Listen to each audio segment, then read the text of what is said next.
شکر ہے تیرا خدایا، میں تو اس قابل نہ تھا۔ حامدا ومصلیا اما بعد فاعوذ باللہ من الشیطان الرجیم، بسم اللہ الرحمن الرحیم۔ ولا تنكحوا ما نكح آباؤكم من النساء إلا ما قد سلف۔ ولا تنکحوا، نہ تم نکاح کرو، ما اس سے، نکاح جس سے نکاح کیا ہے، آباؤکم تمہارے آبا نے، من النساء عورتوں سے، جن عورتوں سے تمہارے باپوں نے نکاح کیا تم ان کے ساتھ نکاح نہ کرو۔ الا ما قد سلف، مگر وہ کہ جو گزر چکا ہے۔ انہ کان فاحشہ،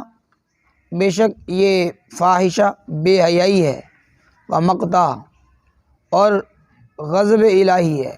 غضب کا ذریعہ ہے، اللہ کا غضب ہے، و مقتا اور غضب ہے، وساء سبیلا اور برا طریقہ ہے، برا رستہ ہے۔ زمانہ جاہلیت کے اندر چونکہ ان رشتوں کا خیال نہیں کیا جاتا تھا، تو رب کائنات نے ان رشتوں کے متعلق یہاں سے ارشاد فرمایا کہ جن کے ساتھ نکاح کرنا حرام ہے، جن کے ساتھ نکاح کرنا حرام ہے، ان کے متعلق اللہ کریم جل شانہ نے ارشاد فرمایا سب سے پہلے تمہارے باپ کی منکوحہ، تمہارے باپ کی منکوحہ، اس کے ساتھ نکاح کرنا جائز نہیں ہے جس کے ساتھ تمہارے باپ نے نکاح کیا ہے۔ زمانہ جاہلیت کے اندر یہ رسم تھی کہ جب باپ فوت ہو جاتا، باپ کے فوت ہو جانے کے بعد لوگ اپنی سوتیلی ماں سے وہ نکاح کر لیا کرتے تھے، جو باپ کی منکوحہ ہوتی، جس کے ساتھ باپ نے نکاح کیا ہوتا اس کے ساتھ نکاح کر لیتے۔ تو اس رسم بد سے رب کائنات نے یہ ہمیں منع فرمایا کہ یہ اچھی بات نہیں ہے کہ باپ کی منکوحہ کے ساتھ تم نکاح کرو۔ اور اس کے اندر اللہ کریم نے فرمایا کہ فاحشہ یہ انتہائی بے حیائی والا کام ہے، برا کام ہے، اور ومقتا اور یہ تو غضب کی بات ہے، اللہ کریم جل شانہ کو غصہ دلانے والی بات ہے۔ اور تیسرے نمبر پر فرمایا وساء سبیلا، یہ انتہائی برا طریقہ ہے، انتہائی برا رستہ ہے یہ اپنی ماں کے ساتھ نکاح کر لینا۔ تو باپ کی جو منکوح ہے وہ بیٹوں کے لیے ایسے ہی ہے جیسے اس کی حقیقی ماں ہوتی ہے، جیسے حقیقی ماں کے ساتھ نکاح کرنا جائز نہیں ہے، اسی طرح باپ کی منکوحہ کے ساتھ نکاح کرنا بھی جائز نہیں ہے۔ اس کے اندر پھر وہ باپ کی منکوحہ آ گئی، پھر دادے کی منکوحہ آ گئی، دادے نے جس کے ساتھ نکاح کیا ہے، پردادے نے جس کے ساتھ نکاح کیا ہے، وہ ساری کی ساری اس کے اندر شامل ہے۔ حرمت علیکم، یہاں سے جو نسبی رشتے حرام اللہ کریم جل شانہ نے ان رشتوں کی وہ ممانعت فرمائی ہے کہ جن کے ساتھ نسبی طور پر تم نکاح نہیں کر سکتے، نسبی طور پر نکاح کرنا حرام ہے۔ حرمت علیکم، حرام کر دی گئی ہیں، علیکم تم پر، امہاتکم تمہاری مائیں، وبناتکم تمہاری بیٹیاں، واخواتکم تمہاری بہنیں، وعماتکم تمہاری پھوپھیاں، وخالاتکم تمہاری خالائیں، وبنات الاخی بھائی کی بیٹی یعنی بھتیجی، وبنات الاخت اور بہن کی بیٹیاں یعنی بھانجیاں، ان کے ساتھ بھی نکاح کرنا حرام ہے۔ وامہاتکم اللاتی ارضعنکم، یہاں سے وہ الگ ہے۔ یہاں تک رب کائنات نے جو نسبی رشتے جو حرام ہیں اللہ کریم نے ان کے متعلق ارشاد فرمایا کہ تمہاری مائیں وہ تم پر حرام ہیں، تمہاری مائیں، اور اسی طرح تمہاری بیٹیاں، تمہاری بہنیں، بہنوں کے اندر پھر وہی بات کہ وہ حقیقی بہن ہو، ماں باپ شریک ہو، یا وہ الاتی بہن ہو، باپ شریک ہو، یا وہ خیافی بہن ہو کہ جو ماں شریک ہو، جیسی بھی بہن ہو اس کے ساتھ تمہارا نکاح کرنا جائز نہیں ہے، چاہے وہ باپ کی جانب سے تمہاری بہن بنتی ہو یا ماں کی جانب سے یا تمہاری حقیقی بہن ہو، اس کے ساتھ نکاح کرنا جائز نہیں۔ اسی طرح وعماتکم تمہاری پھوپھیاں، ان کے ساتھ بھی نکاح کرنا جائز نہیں ہے۔ پھوپھی وہ کون؟ وہ باپ کی بہن ہوتی ہے، باپ کی بہن۔ اب باپ کی بہن وہ کیسی بھی ہو، باپ کی بہن ہے، وہ چاہے وہ ماں باپ شریک ہو یا وہ باپ شریک ہو یا بہن شریک ہو، اس کے اندر بھی وہی صورت ہوگی کہ وہ پھوپھیاں تمہارے لیے حرام ہے۔ اسی طرح تمہاری خالائیں، خالہ کہا جاتا ہے جو ماں کی بہن ہوتی ہے، وہ بھی حرام ہے، اس کے ساتھ نکاح کرنا تمہارا یہ حرام ہے۔ اب وہ خالہ تمہاری ماں کی سگی بہن ہو، یعنی وہ عینی بہن ہو، ماں باپ شریک ہو، یا تمہاری ماں کی وہ الاتی بہن ہو یا خیافی بہن ہو، جیسی بھی ہو، باپ شریک ہو یا ماں شریک ہو، وہ جیسی بھی بہن ہو تو وہ حرام ہے، وہ تمہاری خالہ ہی ہے، تو تم ان کے ساتھ نکاح نہیں کر سکتے، یہ نکاح کرنا حرام ہے۔ وبنات الاخ، بہن کی بیٹی، وہ بھائی کی بیٹی، اخ بھائی کی بیٹی، اس کے ساتھ نکاح کرنا بھی جائز نہیں ہے، حرام ہے اس کے ساتھ نکاح کرنا، بھائی کی بیٹی کے ساتھ۔ تو وہ کیا ہے؟ بھتیجی ہے، وہ بھائی تمہارا حقیقی بھائی ہو، عینی بھائی ہو، باپ شریک ہو، ماں شریک ہو، جیسا بھی ہو، اس کی جو بیٹی ہے وہ تمہاری بھتیجی ہے، اس کے ساتھ نکاح نہیں کر سکتے، حرام ہے۔ وبنات الاخت، اور بہن کی بیٹی، اس کے ساتھ بھی نکاح نہیں کیا جا سکتا، وہ بہن بھی وہ تمہاری حقیقی بہن ہو، عینی بہن ہو، اخیافی بہن ہو، الاتی بہن ہو، باپ شریک ہو، ماں شریک ہو یا ماں باپ شریک ہو، جیسی بھی ہو، وہ تمہاری بہن ہے، اس کے ساتھ تمہارا اور اس کی بیٹی کے ساتھ یعنی بھانجی کے ساتھ نکاح کرنا جائز نہیں ہے، حرام ہے، یہ نسبی رشتے ہیں۔ اور آگے ارشاد فرمایا وَأُمَّهَاتُكُمُ اللَّاتِي أَرْضَعْنَكُمْ وَأَخَوَاتُكُم مِّنَ الرَّضَاعَةِ وَأُمَّهَاتُ نِسَائِكُمْ، یہاں سے رب کائنات نے جو ان رشتوں کی ممانعت فرمائی ہے کہ جو رضائی طور پر جن کے ساتھ نکاح نہیں کیا جا سکتا۔ وَأُمَّهَاتُكُمْ، تمہاری وہ مائیں، اللتی جنہوں نے ارضعنکم تمہیں دودھ پلایا ہے، ان ماؤں کے ساتھ تم نکاح نہیں کر سکتے، رضائی مائیں، ان کے ساتھ بھی تم نکاح نہیں کر سکتے، یہ نکاح کرنا حرام ہے جن ماؤں نے تمہیں دودھ پلایا ہے۔ امام اعظم ابو حنیفہ رحمۃ اللہ علیہ کے یہاں وہ دودھ اسی حالت کے اندر بچے نے پیا ہو کہ جو بچے کی دودھ پینے کی مدت ہے، 2 سال ہے نا، والوالدات یرضعن اولادہن حولین کاملین، 2 سال تک مائیں اپنے بچوں کو دودھ پلائیں۔ تو امام اعظم ابو حنیفہ رحمۃ اللہ علیہ وہ ارشاد فرماتے ہیں کہ بچے کی وہی عمر جس عمر کے اندر وہ بچہ دودھ پیتا ہے، اس عمر کے اندر بچے نے اس عورت کا دودھ پیا ہو، 1 گھونٹ پیا ہو، یہ 2 سال تک اس نے دودھ پیا ہو، بس وہ ماں ہے اس کی، اگرچہ 1 بھی گھونٹ اس کے وہ پیٹ کے اندر چلا گیا، تو فرمایا کہ وہ عورت اس پر حرام ہے، اس کے ساتھ نکاح نہیں کیا جا سکتا۔ وَأَخَوَاتُكُم مِّنَ الرَّضَاعَةِ، اور تمہاری بہنیں جو رضاعت سے ہوں، دودھ پلانے میں تمہاری بہنیں ہوں، دودھ پینے میں، یعنی تم نے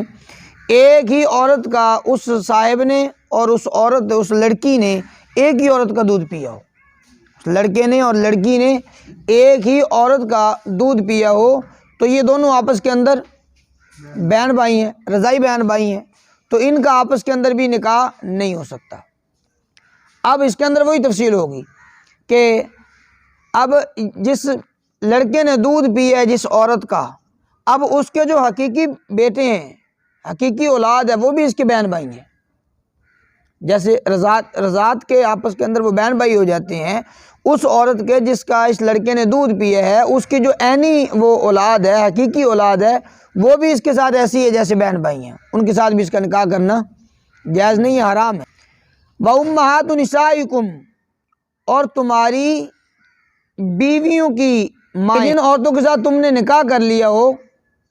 ان عورتوں کی جو مائیں ہیں وہ بھی تم پر حرام ہے۔ اب ماؤں کے اندر وہی ہے، اس کی نانی وہ بھی حرام ہے، اس کے اوپر نانی وہ بھی حرام ہے، اس کی دادی وہ بھی حرام، اس کی پردادی وہ بھی حرام، ساری ان کے ساتھ نکاح نہیں کیا جا سکتا، اپنی عورتوں کی ماؤں کے ساتھ ان کے ساتھ نکاح نہیں کیا جا سکتا۔ وَرَبَائِبُكُمُ اللَّاتِي فِي حُجُورِكُم مِّن نِّسَائِكُمُ اللَّاتِي دَخَلْتُم بِهِنَّ، اور ربیبہ، تمہاری ربیبہ بیٹیاں، ربیبہ تمہاری وہ بیٹیاں، اللتی فی حجورکم، جو تمہاری پرورش کے اندر ہیں، تمہاری گود کے اندر ہیں، تمہاری پرورش کے اندر ہیں، من نسائکم، تمہاری عورتوں میں سے۔ ربیبہ کہا جاتا ہے اس لڑکی کو جو تمہاری بیوی کی لڑکی ہو لیکن وہ ہو دوسرے شوہر سے، اللتی دخلتم بہن، تمہاری وہ بیویاں، دخلتم بہن، جن کے ساتھ تم نے دخول کر لیا، جن کے ساتھ تم نے صحبت کر لی، الگ تنہائی کے اندر تم نے وقت گزار لیا، ان عورتوں کی جو بیٹیاں ہیں وہ بھی تمہارے اوپر حرام ہے، ان کے ساتھ وہ نکاح نہیں کیا جا سکتا۔ فَإِن لَّمْ تَكُونُوا دَخَلْتُم بِهِنَّ، پس اگر تم نے نہ دخول کیا ان عورتوں کے ساتھ تو فلا جناح علیکم، پھر کوئی حرج نہیں ہے. یعنی ایک عورت کے ساتھ تم نے نکاح کیا، صحبت نہیں کی، الگ تنہائی کے اندر اس عورت کے ساتھ نہیں گئے کہ بس وہ دور دور تھے کہ طلاق ہو گئی. اب اس عورت کی جو بیٹی ہے اس کے ساتھ نکاح کیا جا سکتا ہے، اس عورت کی بیٹی کے ساتھ نکاح کیا جا سکتا ہے، چونکہ وہ دخول کے اندر تو ابھی نہیں آئی، وہ عورت وہ اس کے قریب نہیں آئی، تنہائی اس کے ساتھ ہوئی نہیں ہے اس کی، وہ تو ویسے ہی ہے الگ. اب اس کی اگر کوئی بیٹی ہے اس کے ساتھ اگر نکاح کرنا چاہے تو وہ نکاح کیا جا سکتا ہے. وحلائل ابنائکم، تمہارے بیٹوں کی بیویاں، تمہارے بیٹوں کی بیویاں وہ کیا لگتی ہیں؟ بہو، نو جسے کہتے ہیں بہو، اس کے ساتھ بھی نکاح نہیں کیا جا سکتا، اس کے ساتھ نکاح کرنا بھی حرام ہے، بہو کے ساتھ نکاح کرنا حرام ہے. وحلائل ابنائکم، تمہارے بیٹوں کی بیویاں، الذین من اصلابکم، تمہارے وہ بیٹے، من اصلابکم جو تمہاری پشت سے ہیں، یعنی تمہارے حقیقی بیٹے ہوں، تمہارے نسبی بیٹے ہوں، منہ بولا بیٹا نہیں ہے. منہ بولے بیٹے کی بیوی کے ساتھ نکاح کیا جا سکتا ہے، آقا علیہ السلام نے وہ نکاح فرمایا ہے منہ بولے بیٹے کی بیوی کے ساتھ.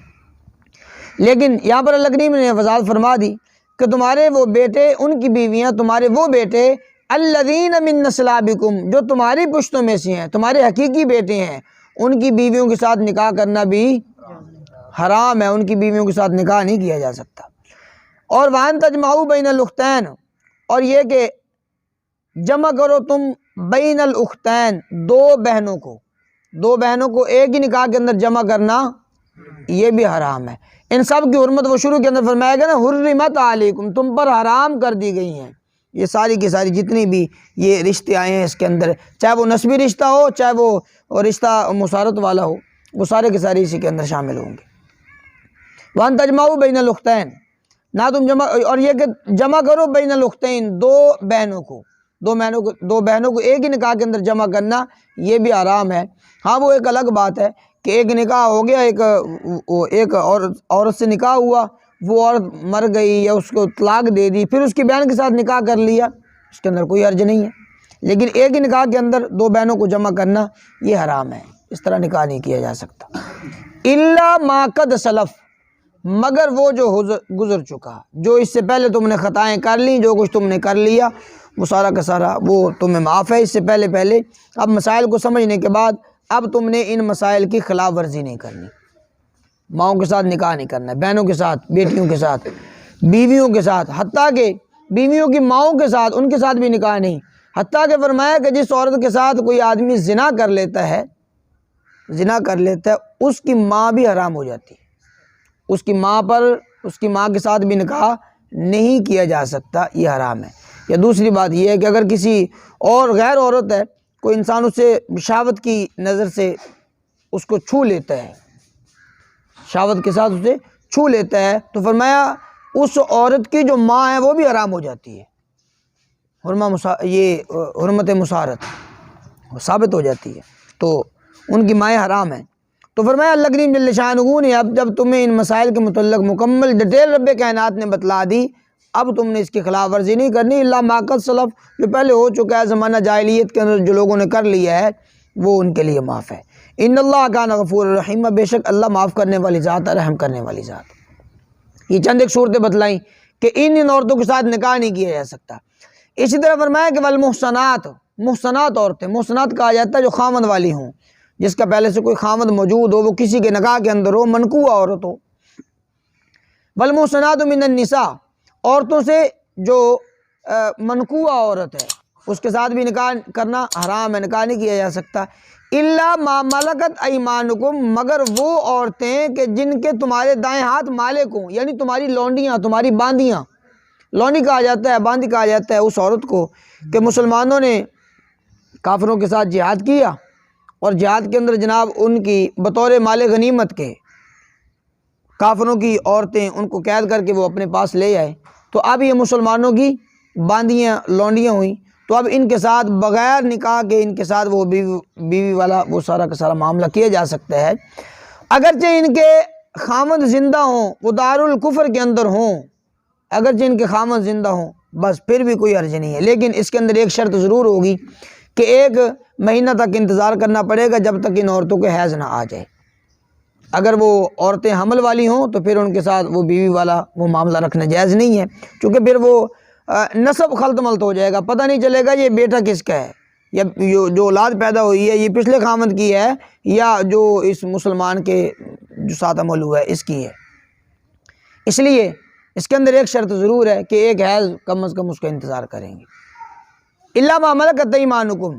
مگر وہ عورتیں جن کے تمہارے دائیں ہاتھ مالک ہوں ان کے ساتھ تم وہ کر سکتے ہو۔ کتاب اللہ علیکم، یہ اللہ کا حکم ہے تم پر، ان عورتوں کے ساتھ نکاح نہ کرنا، یہ سارے کے سارے معاملات رب کائنات نے فرمایا کتاب اللہ علیکم، یہ اللہ کا حکم ہے تم پر۔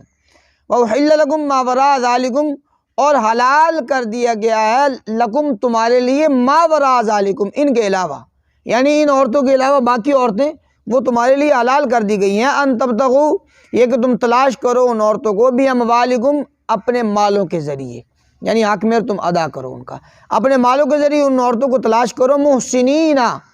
اپنی عفت اور پاک دامنی کے لیے، محسنین عفت کے لیے، پاک دامنی کے لیے، غیر مصافحین، نہ کہ صرف ہوس رانی کے لیے اور اپنی وہ خواہشات کو پورا کرنے کے لیے نہ ہو۔ دیکھیے زنا کے اندر اور نکاح کے اندر فرق ہوتا ہے۔ نکاح کے اندر انسان کی عزت اور اس کی عفت، وہ پاک دامنی، وہ محفوظ رہتی ہے، اور زنا کے اندر یہ چیز نہیں ہوتی۔ زنا کے اندر نہ وہاں پر عفت کا کوئی خیال ہوتا ہے، نہ نسل بڑھانے کا کوئی وہ ذہن کے اندر ہوتی ہے، نہ نسل کی حفاظت کی کوئی ذہن کے اندر بات ہوتی ہے، جبکہ یہ ساری کی ساری چیزیں نکاح کے اندر ہوتی ہیں، جبکہ یہ ساری کی ساری چیزیں نکاح کے اندر ملحوظ خاطر ہوتی ہیں کہ وہاں پر عزت کی بھی حفاظت ہوتی ہے، نسب کی بھی حفاظت ہوتی ہے، اور جناب اولاد کی بھی ضرورت ہوتی ہے، نسل بڑھانے کی بھی خواہش ہوتی ہے، سارے کے سارے معاملات نکاح کے اندر ہیں۔ اسی لیے اللہ کریم نے فرمایا کہ اگر احل لکم ما وراء ذالکم، ان عورتوں کے علاوہ باقی تمہارے لیے حلال کر دی گئی ہیں، ان تبتغوا باموالکم، کہ اپنے مالوں کے ذریعے تم تلاش کرو، محسنین، عفت اور پاک دامنی کو، غیر مصافحین، ناگ شہوت پوری کرنے کے لیے۔ فَمَسْتَمْتَعْتُمْ بِهِ مِنْهُنَّ فَآتُوهُنَّ أُجُورَهُنَّ فَرِيضَةً، بس جو کچھ تم نفع اٹھاؤ ان عورتوں سے، فَآتُوهُنَّ، پس تم دے دو ان عورتوں کو، أُجُورَهُنَّ، ان کا مہر، فریضہ، ان کا مہر دینا یہ مقرر کر دیا گیا ہے، ان عورتوں کو مقرر کردہ مہر ان عورتوں کو دینا یہ ضروری ہے۔ فَمَسْتَمْتَعْتُمْ بِهِ، پس جو کچھ تم فَمَسْتَمْتَعْتُمْ، فائدہ اٹھاؤ ان عورتوں سے، تو فَآتُوهُنَّ أُجُورَهُنَّ فریضہ، پس تم دے دو ان کو ان کا مہر جو مقرر کیا ہوا ہے۔ وَلَا جُنَاحَ عَلَيْكُمْ، نہیں ہے گناہ تم پر، فیما، اس چیز میں، کہ تراضیتم بہ من بعد الفریضہ، اس فریضے کے بعد، اس مقرر کر لینے کے بعد، حق مہر کو مقرر کر لینے کے بعد، فیما تراضیتم، وہ میاں اور بیوی آپس کے اندر جناب کسی بھی چیز پر راضی ہو جائیں، یعنی بیوی اس بات پر راضی ہو جائے کہ میں تمہیں اپنا حق مہر چھوڑتی ہوں، واپس کرتی ہوں، کوئی حرج نہیں ہے۔ خامد اس بات پر راضی ہو جائے کہ 5,000 حق مہر مقرر ہوا تھا لیکن میں اس کی جگہ پر تمہیں 10,000 دیتا ہوں، میں 15,000 دیتا ہوں، اس کے اندر بھی کوئی حرج نہیں ہے۔ کسی بھی چیز پر وہ راضی ہو جائیں تو فرمایا اس کے اندر کوئی وہ گناہ والی بات نہیں ہے۔ من بعد الفریضہ، مقرر کر لینے کے بعد، فرض ہو جانے کے بعد، فیما تراضیتم، جس پر تم راضی ہو جاؤ، تو لا جناح علیکم، کوئی گناہ نہیں ہے۔ ان اللہ کان علیما حکیما، اللہ کریم جل شانہ نے ارشاد فرمایا کہ اللہ جاننے والی ذات ہے، حکمت والی ذات ہے، اللہ کے ہر کام کے اندر حکمت ہے، ہمیں عقل کے گھوڑے دوڑانے کی ضرورت نہیں ہے۔ رب کائنات نے ہمیں سارے کے سارے مسائل بتلا دیے کہ ان رشتوں کے ساتھ تمہارا نکاح ہو سکتا ہے اور ان عورتوں کے ساتھ تمہارا نکاح جائز نہیں ہے، حرام ہے، ان کے ساتھ تم نکاح کر سکتے ہو، نکاح کرنا ہو تو اس کی یہ شرائط ہیں، اس کے اندر تم نکاح وہ حق مہر کو مقرر کرو، پھر اتنا تم ان کو حق مہر ادا کرو وغیرہ، ساری کی ساری چیزیں رب کائنات نے بتلا دی ہیں۔ ان اللہ کان علیما حکیما، اس لیے کہ اللہ علم والی ذات ہے، اللہ کو ہر کام کا علم ہے، حکیمہ، وہ حکمت والی ذات ہے۔ وَمَن لَّمْ يَسْتَطِعْ، جو شخص نا طاقت رکھتا ہو، منکم، تم میں سے، طولاً ان ينكح المحصنات المؤمنات، یہ کہ وہ نکاح کرے المحصنات المؤمنات، مومن آزاد عورتوں سے، مومن آزاد عورتوں سے وہ نکاح کرنے کی طاقت نہ رکھتا ہو، تو فمما ملکت ایمانکم، پس مما ملکت، اس میں سے ملکت ایمانکم، جو مالک ہیں تمہارے دائیں ہاتھ، جن کے مالک ہیں تمہارے دائیں ہاتھ، من فتیاتکم المؤمنات، تمہاری لونڈیاں مومن لونڈیوں میں سے، من فتیات، فتیات کا معنی باندی لونڈی، المؤمنات مومن، تو پھر وہ نکاح کرے اپنی مومن لونڈیوں کے ساتھ، ان کے ساتھ وہ نکاح کر لے۔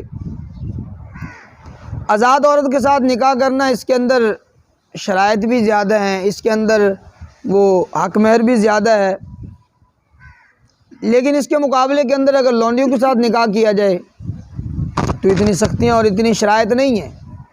حق مہر کے اندر بھی کمی ہے، آدھا حق مہر دیا جاتا ہے آزاد عورتوں کے مقابلے کے اندر۔ فرمایا پھر آزاد عورتوں کے ساتھ نکاح کرنا ہر آدمی کے بس کی بات نہیں تھی، جو آدمی آزاد عورت سے نکاح نہ کر سکے تو وہ لونڈیوں کے ساتھ نکاح کر لے، باندیوں کے ساتھ نکاح کر لے۔ تو فرمایا کہ ان کے ساتھ نکاح کر لو، ان لونڈیوں کے ساتھ، ہو مومنہ ہو، ان کے ساتھ تم نکاح کر لو۔ واللہ اعلم بایمانکم، اللہ تمہارے ایمان کو خوب جانتا ہے۔ ہو سکتا ہے بعض مرتبہ وہ لونڈیاں وہ ایمان کے اندر تم سے بھی زیادہ مضبوط ہوں، تمہاری آزاد عورتوں سے بھی زیادہ ایمان کے اندر وہ پختہ ہوں، مضبوط ہوں، تو اس لیے لونڈیوں کے ساتھ نکاح کر لیں۔ اور پھر یہ بات ذہن میں رکھیں، یہ کوئی عیب والی بات نہیں ہے کہ ان لونڈیوں کے ساتھ نکاح کرنا، یہ عیب والی بات نہیں۔ فرمایا بعضکم من بعض، تم بعض میں سے ہو، یعنی ہو تو ایک ہی باپ کی اولاد نا، وہ لونڈیاں بن گئی ہیں، وہ باندیاں بن چکی ہیں، تم آزاد ہو۔ لونڈی کسے کہا جاتا ہے کہ مسلمان کافر مقابلہ، ان کا آپس کے اندر وہ کفر اسلام کی جنگ ہو، اور وہاں پر کافروں کی جو عورتیں اور کافروں کے جو مرد لڑکے یہ سارے کے سارے غلام وہ بن جاتے ہیں، قید ہو جاتے ہیں، تو یہ مسلمان پھر ان کو آپس کے اندر تقسیم کر لیتے ہیں۔ امیر المومنین جو ہوتا ہے وہ ان کو کافروں کے جو قید شدہ لوگ ہیں، مرد ہوں یا عورتیں وہ لونڈیاں وہ باندیاں بن جاتی ہیں، اور جو مرد ہوتے ہیں وہ غلام بن جاتی ہیں، تو پھر یہ مسلمانوں کے اندر ان کو تقسیم کر لیا جاتا ہے۔ لیکن اب یہ لونڈیوں والا معاملہ، یہ غلاموں والا معاملہ نہیں ہے، یہ پوری دنیا سے بالکل مفقود ہو چکا ہے، ختم ہو چکا ہے، اب سب کے سب آزاد ہیں۔ لیکن یہ یاد رکھیے، یہ جو گھروں کے اندر کام کاج کرنے والے نوکر چاکر ہوتے ہیں، یہ اس ضمن کے اندر نہیں آتے، لونڈیوں اور باندیوں اور یہ جو غلام وغیرہ ہے، ان کے ضمن کے اندر یہ لوگ نہیں آتے، یہ سارے کے سارے آزاد ہیں، اب کوئی بھی غلام نہیں ہے کسی کا۔ من فتیاتکم المؤمنات، تو پھر جو تمہاری مومن لونڈی ہیں ان کے ساتھ تم نکاح کر لو۔ واللہ اعلم بایمانکم، اللہ تمہارے ایمان کو خوب جانتا ہے۔ بعضکم من بعض، تم بعض میں سے ہو، اس لیے تمہیں ان لونڈیوں کے ساتھ نکاح کرنے کے اندر آر نہیں ہونی چاہیے، وہ بھی تمہاری طرح ہی انسان ہیں، ان کے ساتھ نکاح کر لو۔ فانکحوہن بإذن اہلہن وآتوہن اجورہن بالمعروف، یہ تو تھا جو اپنی لونڈیاں یہاں تک، لیکن فانکحوہن سے کسی اور کی لونڈی کے ساتھ اگر نکاح کرنا ہو، ایک صاحب وہ کسی دوسرے صاحب کی لونڈی کے ساتھ نکاح کرنا چاہتا ہے، تو اس کے متعلق ارشاد فرمایا کہ اگر تم کسی اور کی لونڈی کے ساتھ نکاح کرنا چاہتے ہو تو اس کے لیے اس کے مالک کی اجازت ہونا ضروری ہے۔ اس لونڈی کا مالک اگر وہ اجازت دے نکاح کرنے کی، پھر اجازت کر سکتے ہیں نکاح، وگرنہ کوئی بھی لونڈی، کوئی باندی، کوئی غلام وہ اپنے آپ کا وہ مالک نہیں ہوتا، اس کا مالک اس کا آقا ہوتا ہے، وہ اپنے آپ کا مالک نہیں ہوتا، اس لیے وہ لونڈی اپنی وہ خود مختار نہیں ہے، اس کے ساتھ اگر نکاح کرنا ہے تو اس کا جو آقا ہے اس سے اجازت لینا ضروری ہے۔ فانکحوہن، پس تم نکاح کرو ان عورتوں سے، ان لونڈیوں سے، بِإِذْنِ اہلہن، ان کے اہل کی اجازت سے، ان کے آقاؤں کی اجازت سے۔ ایک چیز یعنی کسی اور کی لونڈی کے ساتھ اگر نکاح کرنا ہو، پہلی شرط اس کے مالک سے اجازت لینا ضروری ہے۔ دوسرے نمبر پر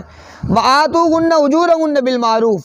تم دو ان کو ان کا حق مہر بالمعروف، دستور کے مطابق، جو عموماً دستور ہے، ان لونڈیوں کو ان کا حق مار دو، یا ان کے جو آقا ہیں ان کو ان کا حق مار دو، چونکہ یہ لونڈیاں ہیں، ان کا جو بھی مال ہوگا، لونڈیاں ہوتی ہیں، غلام ہوتے ہیں، باندیاں، یہ ان کا جتنا بھی مال ہوتا ہے وہ ان کی ملکیت نہیں ہوتا، وہ خود بخود ان کی آقا کی ملکیت کے اندر چلا جاتا ہے۔ اب تم اگر ان لونڈیوں کو دو گے تو پھر بھی آقا کی ملکیت ہے، اور اگر تم ڈائریکٹ آقا کو دے دو تو پھر بھی صحیح ہے، پھر بھی ان کی ملکیت ہے۔ فاتوہن واتوہن اجورہن بالمعروف، ان کا حق مہر ان کو دو۔ محسنات، نکاح کرنے، محسنات پاک دامنی کو، یعنی وہ نکاح میں آ جائیں وہ عورتیں، وہ تیسری شرط یہ ہے کہ محسنات ہوں، وہ لونڈیاں محسنات ہوں، نکاح کے اندر آنے کے قابل ہوں، غیر مصافحات ولا متخذات اخدان، فرمایا غیر مصافحات، وہ اعلانیہ طور پر بدکاری کرنے والی نہ ہوں، غیر مصافحات اعلانیہ طور پر وہ بدکاری کرنے والی نہ ہوں، ولا متخذات اخدان، اور نہ ہی چوری چھپے وہ کسی سے بدکاری کرنے والی ہوں، یعنی یہ ان کے اندر زنا کرنے والی یا یہ بری عادت جو ہے بدکاری کرنے والی یہ ان کے ساتھ نہ ہو، محسنات ہوں، پاک دامن ہو، ان کے ساتھ نکاح کرو، غیر مصافحات ولا متخذات اخدان، اعلانیہ طور پر چھپے اور چوری چھپے وہ کسی کے ساتھ یہ بدکاری کرنے والی نہ ہوں۔ یہ شرائط ہیں لونڈی کے ساتھ نکاح کرنے کی کہ ان کے آقاؤں سے اجازت اور حق مہر کا دینا، اور دوسرا وہ پاک دامن، وہ عزت والی ہوں، عفت والی ہوں۔ فَإِذَا أُحْسِنَّ، پس جب تم احسننا، جب نکاح میں آ جائیں وہ عورتیں، وہ لونڈیاں نکاح کے اندر آ جائیں، فَإِنْ أَتَيْنَا، پس اگر وہ لائیں بفاحشہ، کوئی بدکاری، اب اگر وہ کوئی بدکاری کرتی ہیں تو ان کی سزا کا تعین فرمایا اس اگلے جملے کے اندر، ان کی سزا آزاد عورتوں کی سزا کے مقابلے کے اندر آدھی سزا ہوگی، حق مہر بھی آدھا ہوگا۔ اگر وہ بدکاری کریں، آزاد عورت کرے تو اس کی سزا 100 کوڑے ہیں، تو اس باندی کو 50 کوڑے لگائے جائیں گے۔ تو فرمایا کہ فَإِذَا أُحْسِنَّ، پس جب تم احسننا وہ نکاح کے اندر آ جائیں، فَإِنْ أَتَيْنَ بِفَاحِشَةٍ، پس اگر وہ لائیں کوئی بدکاری، کوئی بے حیائی والا کام کریں، زنا کریں، تو فَعَلَيْهِنَّ، پس ان پر نصف ما علی المحسنات من العذاب، سزا میں سے محسنات وہ جو آزاد عورتیں ہیں، آزاد عورتوں کی سزا کے مقابلے کے اندر نصف ہوگا ان عورتوں پر، ان باندیوں پر، فَعَلَيْهِنَّ، پس ان باندیوں پر نصف ہوگا، ما علی المحسنات من العذاب، کہ جو ہوتا ہے محسنات جو آزاد عورتیں ہیں ان پر جو سزا ہوتی ہے، محسنات آزاد عورتوں کی سزا کے مقابلے کے اندر نصف ہوگا ان باندیوں پر، یعنی انہیں 50 کوڑے لگائے جائیں گے۔ ذَلِكَ لِمَنْ خَشِيَ الْعَنَتَ مِنْكُمْ، اچھا اب یہ باندیوں کے ساتھ نکاح کرنے کی اجازت کس بندے کو ہے، کس شخص کو نکاح کرنے کی اجازت ہے؟ اگلے جملے کے اندر اللہ کریم نے اس کی وضاحت فرمائی، ذَلِكَ، یہ لونڈیوں کے ساتھ نکاح کرنا، لمن، اس شخص کے لیے ہے، خشی العنت منکم، تم میں سے جسے خوف ہو، العنت، کہ اس کا معنی ہوتا ہے تکلیف، زنا، جس بندے کو زنا کے اندر پڑ جانے کا خوف ہو، زنا کے اندر مبتلا ہونے کا جس آدمی کو خوف ہو، اس کے لیے ہے کہ وہ آزاد نہ ملے تو لونڈیوں کے ساتھ نکاح کر لے۔ وان تصبروا خیر لکم، اور اگر تم صبر کرو تو یہ بہتر ہے، لونڈیوں کے ساتھ نکاح کرنے سے اگر تم صبر کر لو تو یہ زیادہ بہتر ہے، ان کے ساتھ نکاح نہ کرو۔ ظاہر ہے وہ لونڈی ہے، اس کا مالک کوئی اور ہے، اس کا آقا کوئی اور ہے، اس کی ہر ایک چیز جو اس کے قبضے کے اندر، اس کی ملک کے اندر ہوتی ہے وہ اس کے آقا کی ہوتی ہے، تو ظاہر ہے اگر اس کی جو اولاد ہوگی وہ بھی اس کے آقا کی ہوگی،